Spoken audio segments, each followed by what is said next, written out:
The UFO vault just cracked open again. The fifth drop from the Department of War. 41 files, and they're juicy. Like this, 2021. Over the Gulf of Oman, a special ops warplane catches something on its infrared sensor. You can see it, that little white dot darting back and forth. The report calls them cold orbs, 4 feet across. No one's been able to explain it since. Then over a town in the Middle East last year, a sensor catches something transiting clean across the flame. Still, no idea what it was. Here's another, this one from 2023. Central Command sensors watching the sky, and then blink and you miss it. The thing rips across the whole frame in about 3 seconds, and it's gone. Then it gets closer. That's one of our own ships down on the water. Watch right the corner. Something crosses right past it. Our sensor locks on and then scrambles to keep up. Still, nobody can say what it is. This isn't new. It goes back decades. The files prove it. In 1964, off Puerto Rico, a Navy pilot spots something the size of a fighter jet. His radar clocked it at 4,300 miles an hour, holding for 21 minutes. The CIA ruled out every plane we had, and nothing since comes even close. And when there's no footage, the FBI draws it straight from the people who saw it. June 2002, over Bagram Air Base in Afghanistan, a service member watches the stars start blinking out. Something huge passing overhead, west to east. A perfect triangle, 500 feet across. Deadly silent, steady speed, not a single light on it. The guy next to him saw it too. He turned and said, "Did you see that?" 2011, 2 more service members, another sighting. Where it happened, the government still won't say. 2023, now it's over an American backyard. A former defense employee on his porch when a silent triangle drops as low as 300 feet. No wings, no engine, no rumble. He said if it hadn't been a clear night, he never would have caught it. Gone in 4 seconds. Same city, same year, another witness, another black triangle. This one's pixelated, kind of distorted, with a red light burning in each 3 of the corners. Whatever these are, they keep showing up where they absolutely shouldn't.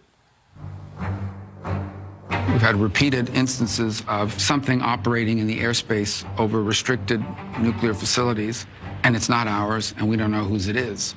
That alone, just that statement alone, deserves inquiry, deserves attention. Rubio and I are aligned 100%. We do not find it acceptable to have unknown aerial phenomenon. It's just not an issue, at least as of yet, in this country that lends itself to some sort of partisan or ideological divide. But the wildest one isn't even from this century.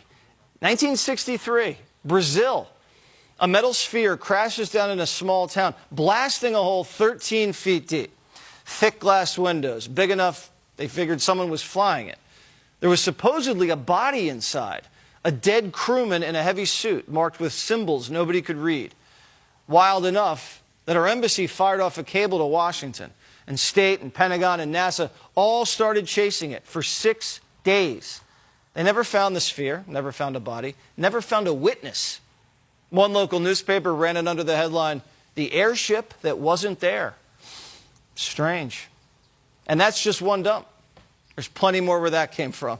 Experts say a chosen few inside the government are the gatekeepers, guarding what's really been found and what they know. They have custody of the goods. More information than they are diamonds in a coal mine. They have obtained information about ET themselves, about hardware. They go to their graves taking information that their spouses have never heard, their children have never heard. They can't talk about it to any friend. Dan Farr is the director and producer of The Age of Disclosure. This documentary's blown the lid off the disclosure process. You can check it out on Amazon Prime. Dan, so you were down in D.C. today having some meetings. Can you say anything about that?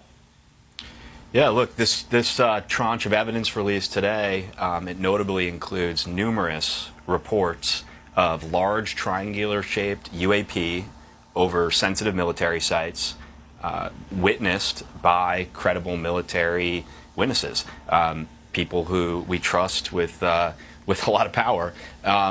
These reports come from the FBI, And also in the tranche is a number of reports of orbs encountering our fighter jets and performing in ways that no known aircraft can.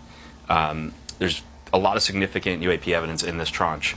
But most notably what's happening right now on the disclosure front, and got an update as recent as today, is the White House, the Trump administration, has officially put out a statement in the last few days making it known that if people who have been involved in these classified programs dealing with UAP have evidence that they want to share with the White House, they can come forward to the White House or the FBI and they could have their non-disclosure agreements waived. These non-disclosure agreements are currently preventing people from coming forward to share what they know. So this is a significant step in the disclosure process. The other thing that's happening alongside the White House's efforts is Senator Rounds and Senator Schumer have supported a bipartisan act called the UAP Disclosure Act, which has been killed 3 years in a row. But now they've got support in the House and the Senate, largely because the White House has, taken this initiative to drive disclosure forward. So members of Congress feel comfortable supporting this act. There's a very good chance that this finally gets passed into law by the end of the year. Oh, that's amazing. How have you been satisfied with the tempo of the release?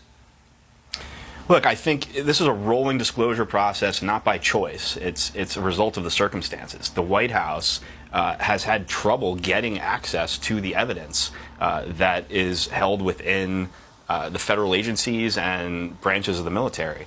And so they're having to shake the trees and really try to convince people to come forward with evidence. And then as they get access to evidence, they can then evaluate it and decide what of that evidence should be released to the public, what can safely be released to the public. So for people looking in from the outside, they might think this is a frustrating process and doesn't make sense why it's coming in tranches and not all at once, but there's a practical reason for it. I don't think it's been officially announced, but Stephen Miller is pointing this for the White House. The president's assigned Stephen Miller to really run point on finding this evidence and creating situations like this statement that could put out to saying that they'll waive non-disclosure agreements. He's the one running point on that. Well, he has a very powerful position within this White House, so that means a lot that he was designated to run point. It's interesting what we heard about the gatekeepers and their role in all of this. Yeah. I'd like to know a little bit more about that, but we have to run. Dan, good to see you again. Thank you so much for shining the light on this. We appreciate it. So what happened?